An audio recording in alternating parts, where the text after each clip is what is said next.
Welcome, everyone. I am Dora Bradford. I am the host for Bring the Sizzle Back into Your Sex Life and Never Settle for Anything Less Again. Today, I am very excited and have the privilege to introduce to you my guest. Her name is Anaiya Sophia, and she's an international author, and she has an amazing heart. And from what I've seen in her writing, she transcends the physical and the spiritual into a lot of wisdom. And she's going to bring a lot of wisdom to our session today. And I can't wait to hear her story. Welcome, Anaiya. Wow, thank you so much, Dora. Really, really lovely to be here. Thank you. Thank you for joining us. So I wanted to know what started you on this journey with finding I know that sex transcends, just the physical and the sexual. There's more to it. And Yes. I think you embody that so well in your writing. So tell us what got you to that path. Well, there was definitely a very unique and still very alive for me moment. And that was when I was 12 years old, coming down the steps of Sacre-Cœur in Paris. So I was a girl, I was just a young girl, probably still childlike. Mhm. And I saw a man sitting on the steps as if begging. He had his hands cupped out in front of him. And I was very drawn to him. Couldn't see his face, just very drawn to him naturally. And I walked past and I walked beyond, but I knew I had to go back. I had to go back and I had to put my hands on his hands. And I did, which Mhm. caused him to look up, which gave this amazing glance. Rumi and Shams often speak about this glance. And I had that glance. I think in their language, they call it the nashgar. Um, in that moment, it was a moment of union. It was a moment of heart open wide, joy rising up. Um, and in that glimpse, I then began a journey, searching for that over and over again wherever possible. I So that see. was that was actually my moment. 12 years old, complete child, doing Mhm. something quite adventurous and strange, interacting with a strange man that I didn't know. And that was it. That was the moment that changed everything. I see. Do you think it was because even for that second or a few seconds, you just really knew him?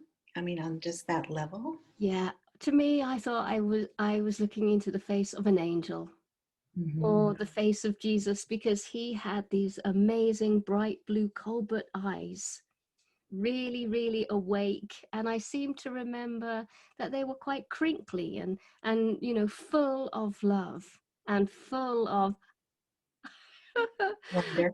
and because I'm so young, the world hadn't formed me by that stage, that it Hmm. just went in. It just went in, and that divine glance was given. And then I knew, oh, humans can do this.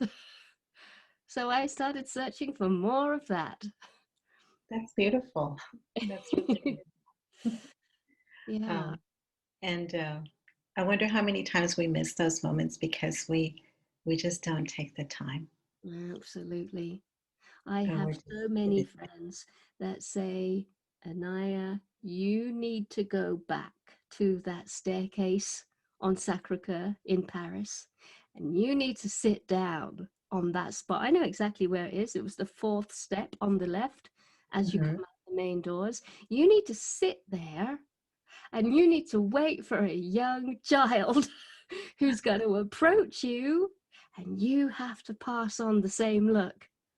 Hmm. And, when this pandemic business is over, I do believe I will make my way up north and do exactly that. And I know a young child's going to come past.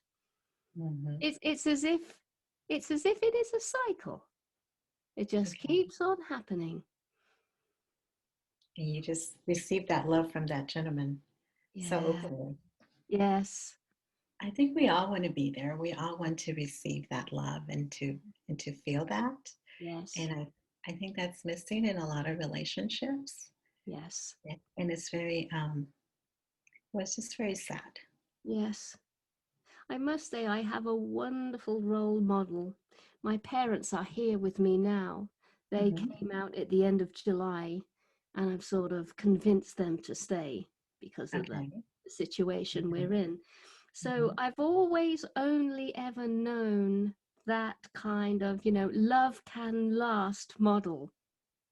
There's been rough times, of course, but mum Hmm. and dad are still together. And, you know, dad's nearly 80, mum's 75. They still bathe together. They still hold hands. They still sleep in the same bed. Whenever they sit on the sofa together, you know, they have arms round each other. So Hmm. that's my model, which I realize now is so, so rare and so, so precious. So I think the combination of that look and, you know, mum and dad setting the standard, so to speak, Correct. I became a little bit fussy, or maybe not fussy. I knew what I wanted. Hmm. It couldn't be any less than that. But that doesn't mean I got it. I may know what I want, but it is rare. It is rare to cross your path. That's true. I think a lot of people are in that same phase of looking and wanting that. Yes. Yes. So I wanted to know if you could cover a little bit of your in your book. You mentioned three flames. You Mm, mentioned the flame of love and wisdom and power. yes. Do you care to tell us a little bit of how they all go together? You describe it as three flames. That's right. Yeah, the threefold flame. Well, you know, going back to that chap again on the steps of Sacre-Cœur, as I said, you know, he had the long dark hair and the blue eyes, which really, it just sort of flagged up at a very early age the path that I was most attracted to, which was like the Christ path. You know, the Mhm. path of the Holy Spirit, the path of Jesus, which then in my late 20s became the path of Mary Magdalene. But first of all, it was Jesus and all of the Sacred Heart teachings and the Beatitudes and all of those gorgeous, gorgeous teachings. But I wasn't attracted to church. So Mhm. it's not as if I was queuing up to get in the church on a Sunday morning. I wasn't. I was more drawn to my own prayer, to my own relationship that I was developing. And so the threefold flame is a very central part of the Christ teaching. And it's basically sort of, you know, giving over a very basic understanding at the beginning. We have this threefold nature about us. We have the mind, we have the heart, we have the body. And Mhm. it's these two realms, these two, sorry, not two, three kingdoms that we need to purify, we need to awaken, we need to expand, and then breathe them and weave them into one. So that is how I broke the book Sacred Sexual Union down into that threefold nature. Mhm. Okay. I think a lot of times we want to leave that divine part out, and so I think that's the missing element a lot of times. Yes. Because Yes. as humans, you know, we have faults and we have, you know, bad things that we may do that we may not mean to, but at the same time, we have to have that grace and that forgiveness that come into play Yes. for Yes. us Yes. to continue to live together. When I was younger, you know, getting involved with relationships and sexuality, which would have been kind of the 80s, the 90s, Mhm. um, there really was only one focus, and that was the body.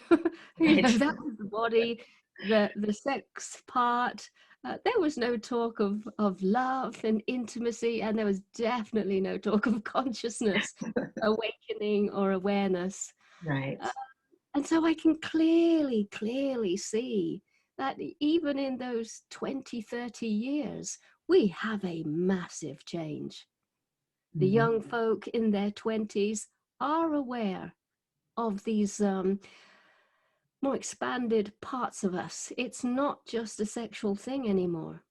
Right. Yeah. So the movement has come. The revolution did come. It did come, and it did change things. Yes. I But we think that. sorry, I was just going to continue. I'm 50. I carry the old paradigm within me. I was born in the old paradigm. And of Mhm. course, I want to drag all of myself into the new paradigm that I see the younger generation starting from. This is where they started, and now they've gone beyond. So yes, it could be, a little bit of a slower journey for our generation and older. And I, Mm. don't I really don't mean to say what I'm about to say, but I'm going to say it because it's what I have found over and over and over again. It seems harder for the men folk, especially if they're sort of like 50, 55 plus. Us ladies are like, oh, I'm trying to get there, I'm trying to get there, I'm trying to upgrade. But for the men, oh my gosh, it's still very abrasive, very it's not fluid, it's not natural yet. They want Mm. it, but not so keen on doing the work. That's Did, what I've found. I know it's not a very nice thing to say, but it is what I have found, and I have found it in every continent. so what do you think we can do for those men to help them cross over? Gosh. I mean, we're in a relationship with that man, and we know that we understand all the different levels, but they don't Mm. relate to us in that way. As uncomfortable as it might be for the women to be in this position, it is also what I've experienced, a great ally. This slow coach masculine that's just not wanting to go there, but he secretly does, is actually the most perfect ground for us women to work on our self-respect. That is what I have found in this process. So it is to be generous, it is to be loving, it is to be available. And it's a fine line of not being a teacher, because I understand that teaching and instruction is the biggest killer of eros imaginable to the men folk. They don't want that at all. I see. And there might be a backlash, there might be some conflict coming your way. And so going back to the threefold flame, how can I bring what I need to bring and maintain my own dignity and self-respect, and learn to use this mouth to make sure that disrespect and that taking for granted, or even conflict, Mhm. is not coming my way and not harming me. And I do believe that is what's happening in the older generation. The women are bringing it, they're Mhm. showing it. The men are interested, but then they feel perhaps threatened. Or maybe they feel the imbalance, they might feel inferior. Men don't like feeling inferior. So along comes the challenge, along comes the conflict, the aggression, perhaps, the judgment, for sure. And so Mhm. then that woman must use her voice to articulate and also have the empowerment. But again, it's a fine line, because we don't want to also become aggressive or conflicting ourselves. So it's to maintain this new composure.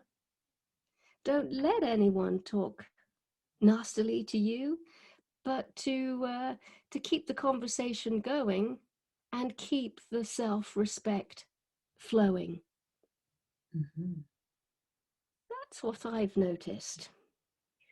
So it's more of a gentle approach. Well, we have to be very gentle with them as well.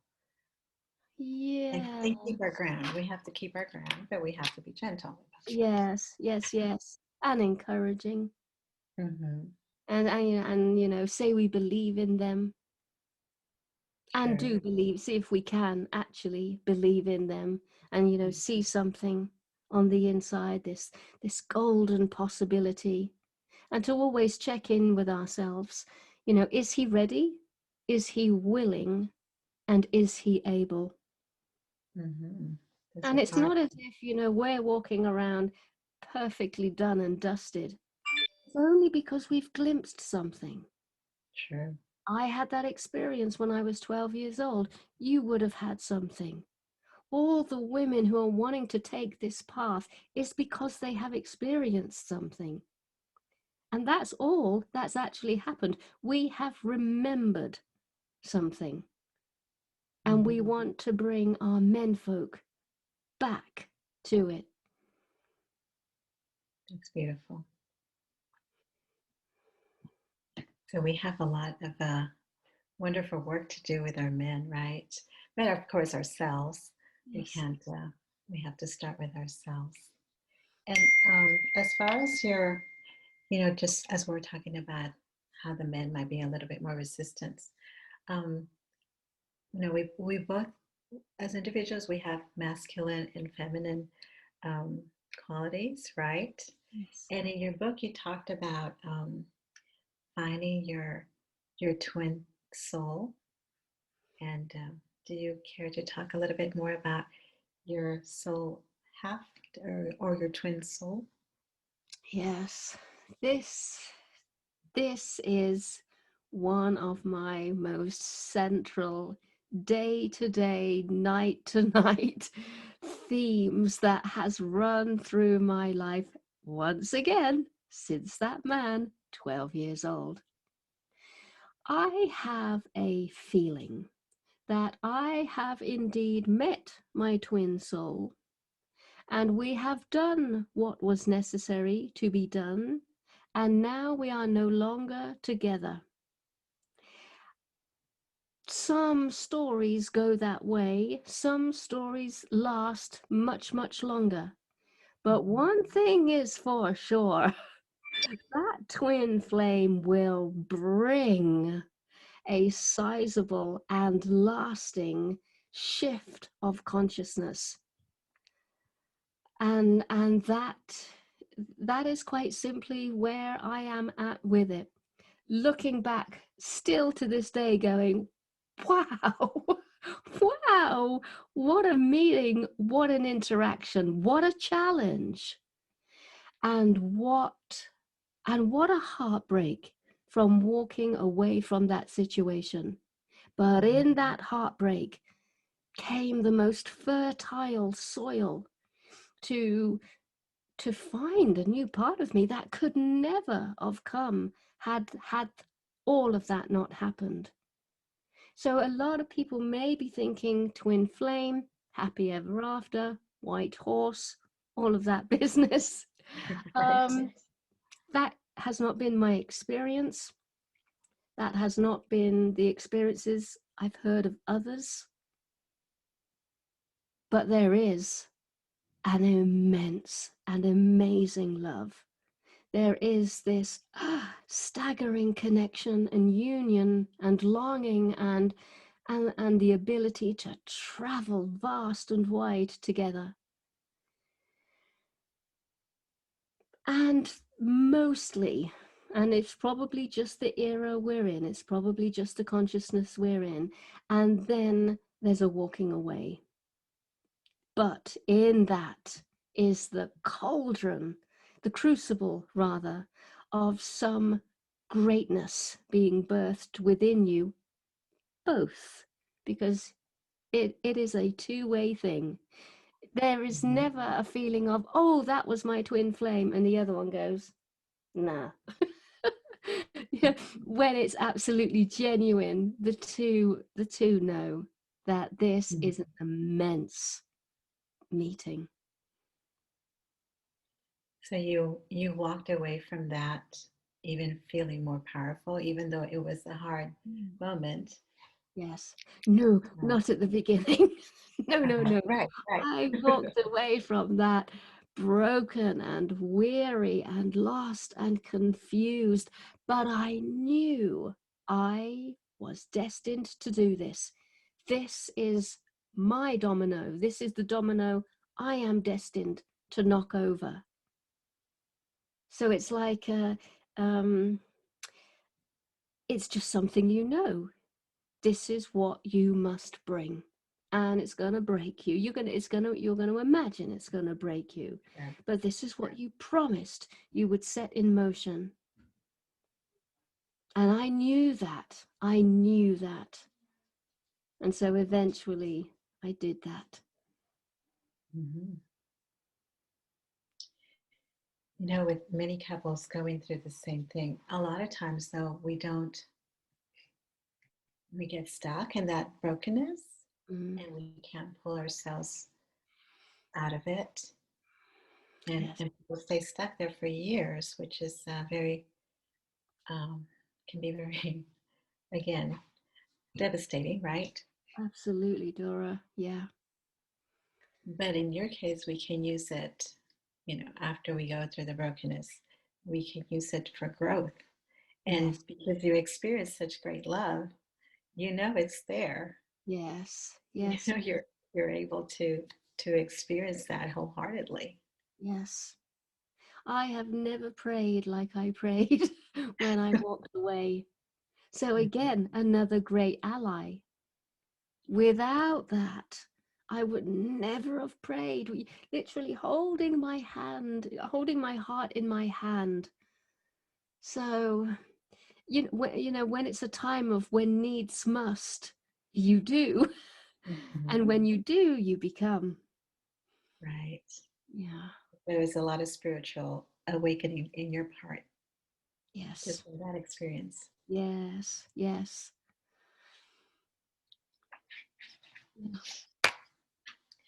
Well, besides the feminine and the masculine energies that we carry, um, you also talked about um, the awakening that happens in your relationship that you had with your twin flame. I don't know how long it was, but um, you said you had more awakening than before, right? Yes. Yes. Yes. Um, did you always know that was your twin flame? Yes. Hmm. Yes. Yes. Oh, it's so obvious. It's so clear. It's instantly recognizable. And I believe I went in so deeply because along with the love came the trust. It Hmm. was like I immediately loved him and I immediately trusted him. And so I Hmm. jumped in and I just went on the journey, knowing that a lot of egoic structures were needing to break down.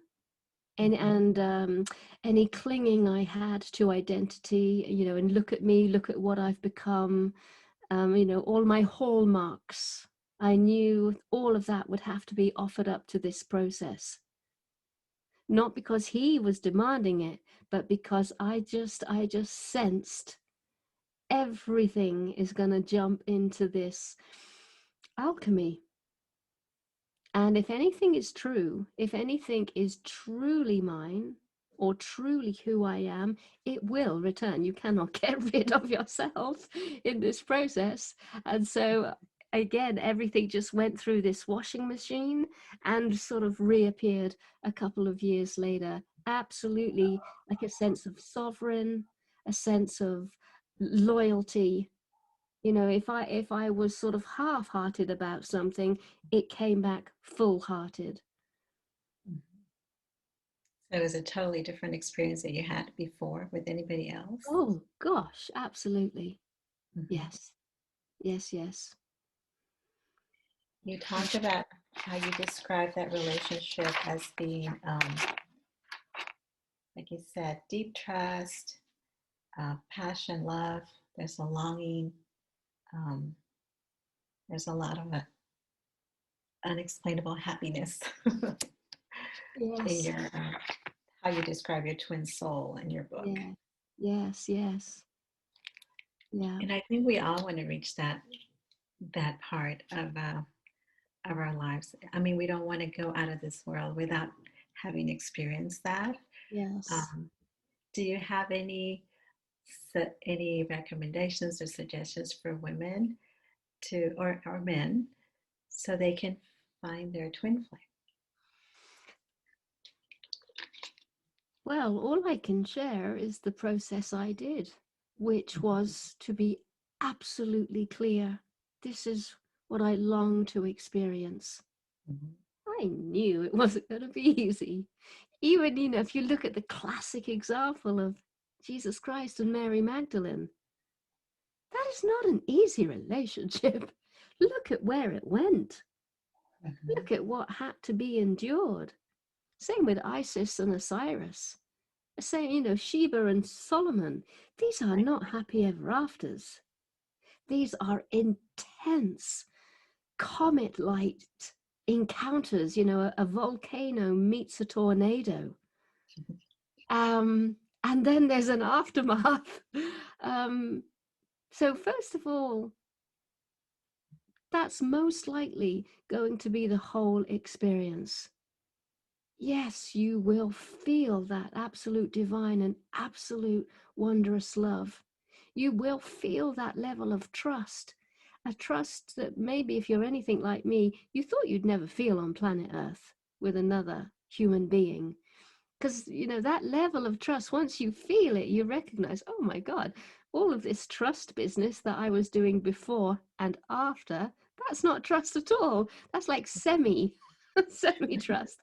The full trust is like being totally woven back together again as the two in the one. You know, that memory of being two beings in the same soup, if you like, in the same womb, in the same soul space. That's what I mean by trust. And there is no doubt, and there is no discrimination. You're fully trusting. That's all the good stuff. But also, we will you'll see, like I did, just how far away I was from actually being able to live that. And he was able to live that, and we were able to live that.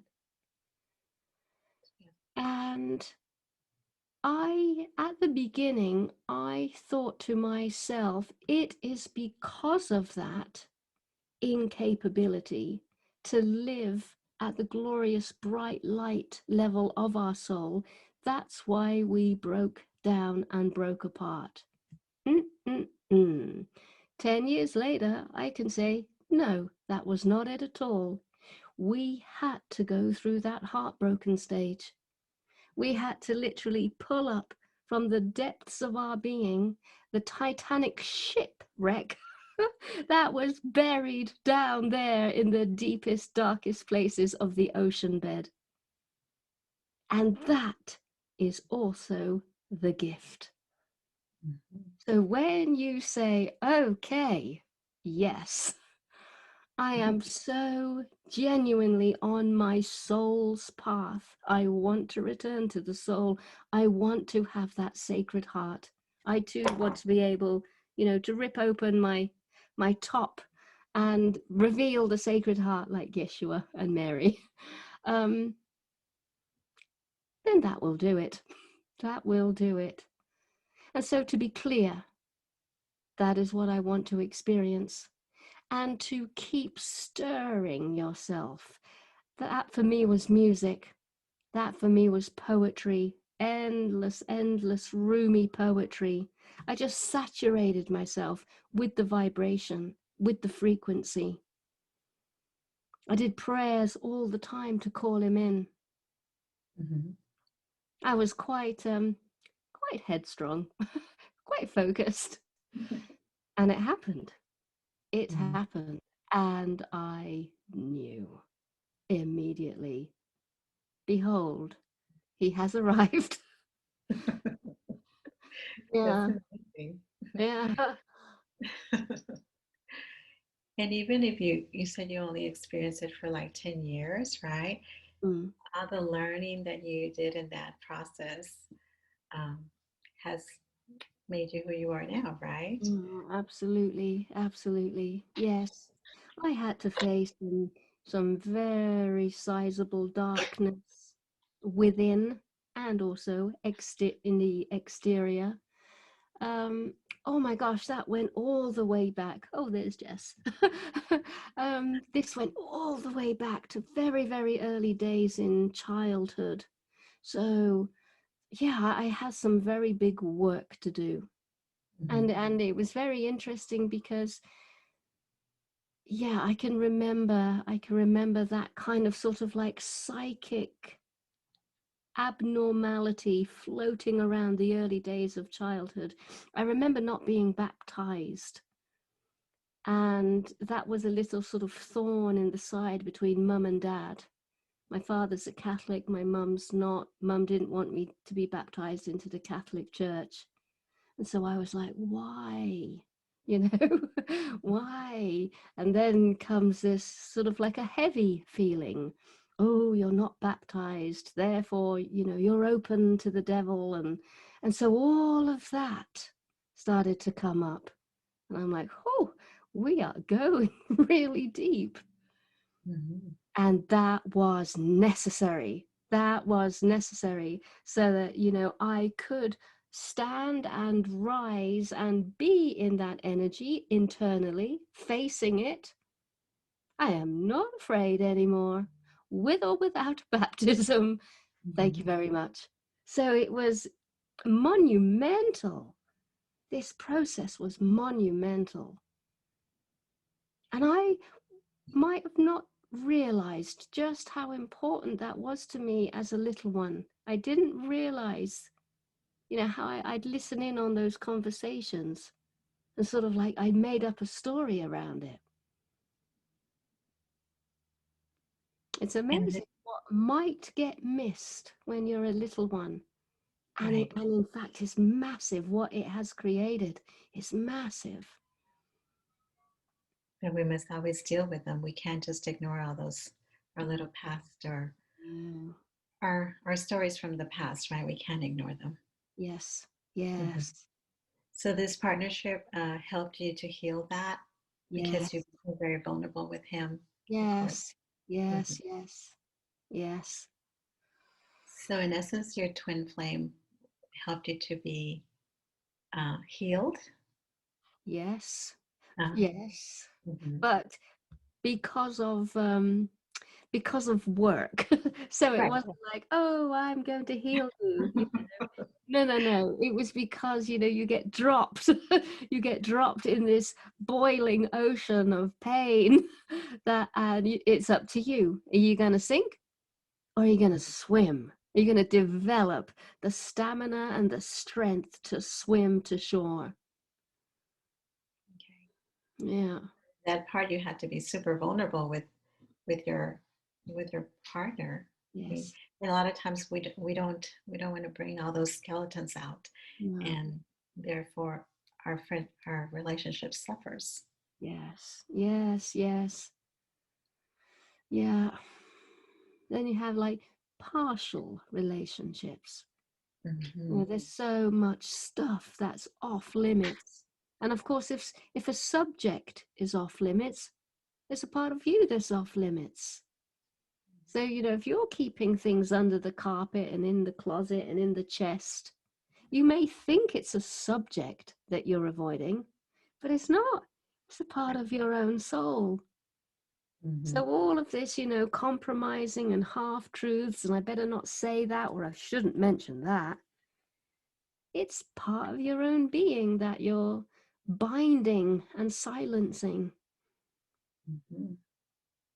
And all this just brings more disharmony Oh and yes, disconnect. yeah, Hmm. and the inevitable closing down process. Right. Bit by bit, increment, one tiny little step after the other, and you don't really notice. But then you look back and go, oh gosh, look at where I was a year ago and look at where I am now. And it's horrible. That's true. Yeah. Well, I know that our audience today has received a lot of wisdom from your words, Anaiya, and I really thank you for participating with us. Um, is there any way our guests can contact you, or do you provide a gift for our listening audience today? Yes. You can find me on all social media. Well, no, not all. Facebook, Instagram, YouTube. I also have a website, which is my name, anayasophia.com. And the free gift is a transmission. It's like a story. I'm using my voice to take you on a story, and this story is, I think it's something like calling in the twin, or calling in the one. So it will give you an experience of this vibration, this frequency I got myself into and stayed. So I was loyal to this frequency. So I was like as a lighthouse, I was a beacon. I'm sending out this message. And so this transmission will no doubt lead you to your version of that. And then, of course, the good work is to try to maintain that no matter what, and just stay true to this new state we find ourselves in. That's amazing. We can't wait to listen to that, and I'm glad you were able to share that with our audience. And I want to thank everyone for being here, and I hope you stay tuned for the next session of Bring the Sizzle Back into Your Sex Life. Thank you, Anaiya, and everyone have a great day. Thank you, Dora. You too. Bye. Bye.